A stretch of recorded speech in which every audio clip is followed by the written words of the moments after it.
Hey, it's Bill Riddle, around the court, around the world. I am here at the beautiful Lakewood Country Club, home of OSSA Tennis Academy. The man himself, my brother in the Adidas family, Vince Pulupa. Man, it's good to see you. I haven't seen you since the U.S. Open, man. Great seeing you. It's been a long time. Yeah, so let's talk about junior development and the pathways. And you're in the academy business, right? And so how does we'll call it mom and pop tennis academy, how does that fit into the scope of junior development around the country? Well, for us, being a boutique, mom and pop type academy, I think it helps us to stay local with the kids. You know, most of our kids are in school. We don't have as many online kids as other programs, so obviously we are getting kids from the Maryland, Virginia, D.C. area. So we can stay localized in that sense. It gives us a chance to give them more attention. We're not quite as big as some of our competitors around the country, and certainly in our area here. Right. So that's the one thing we sort of can guarantee all of our players is really get in there. You get myself, you get my coaching partner, Mats Clayson, you get Mateo Cevallos, you get all of us, regardless of your level, to work with your son or daughter. And a lot of times tennis academies have this stigma that, you have to be elite to get into an academy. But that's not necessarily the case, is it? No. All the kids have different ambitions. Whether you want to make your high school team, whether you want to get introduced to tennis, obviously play nationals like some of these guys, and or ITFs. Like we have a pretty wide range. Within our 100-some kids that we have training here. Right. And so one of the things for a lot of teaching pros, as you know, they want to spend time in that performance space. They want to be high performance coaches. If you wanted to do that, and you've done it, what do you suggest, and how do they go about that if they want to get into this? Almost everyone I've ever talked to wants to be in high performance junior tennis, and and I get it. I mean, the players are pretty it's very advanced. glamorous, right? It looks more glamorous than it is. Yeah. The biggest thing I would say to anyone is it comes down to making players better, getting them from A to B, A to C, whatever it is their goals are. Right. It's about producing. So on the one side, working with high performance tennis is in some ways easy because the kids are talented and they're pretty defined already, and they can do the things that any coach can say, do this and do this drill and do this. Right. The flip side is, as you go up in level, job security becomes an issue. I mean, it's harder. These guys work so hard to get this much better. Right.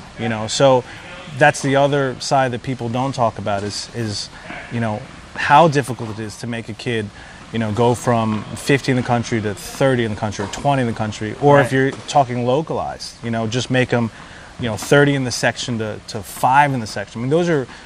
It sounds like it's an easy thing, but those are, as the higher you get, the level of difficulty goes way up. If you look at tour coaches, for example, they're getting bounced around left and right because those pros are looking for just little incremental things that make them better. Correct. Yeah. And in high performance, if you're not doing well and the kid starts losing, especially in our business and in this area, they're going to find someone else who... It's the coach's fault?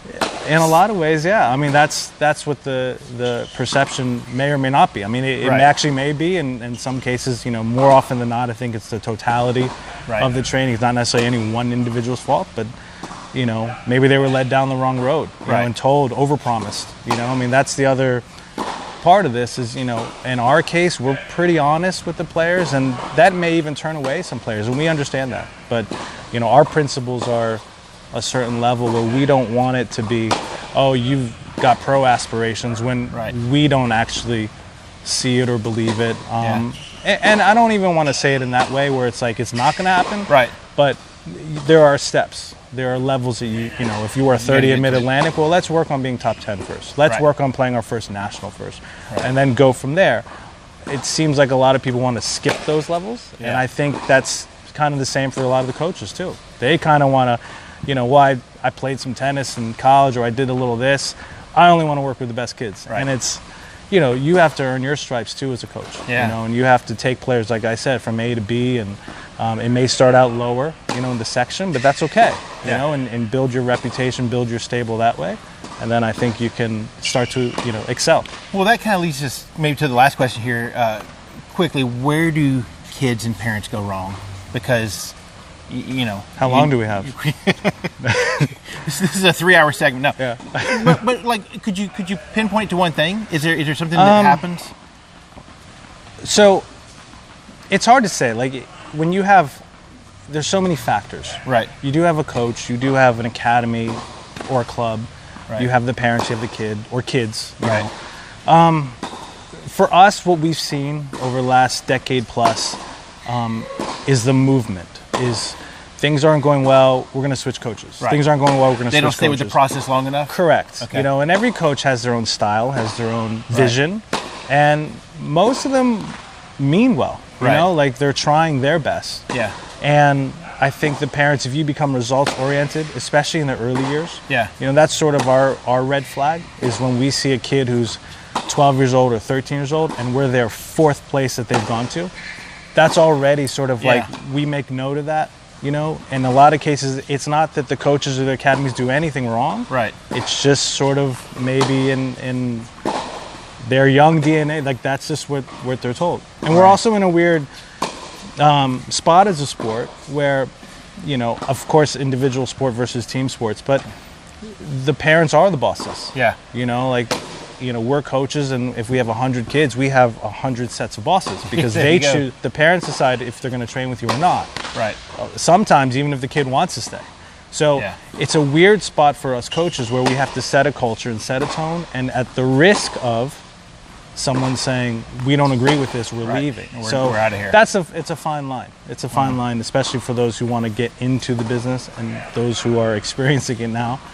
There's a lot of there's a lot of pieces to this puzzle, right? Yeah, it's a tough thing. Well, man, I can't tell you enough how much I appreciate you giving up some time here. I know you got kids waiting for you.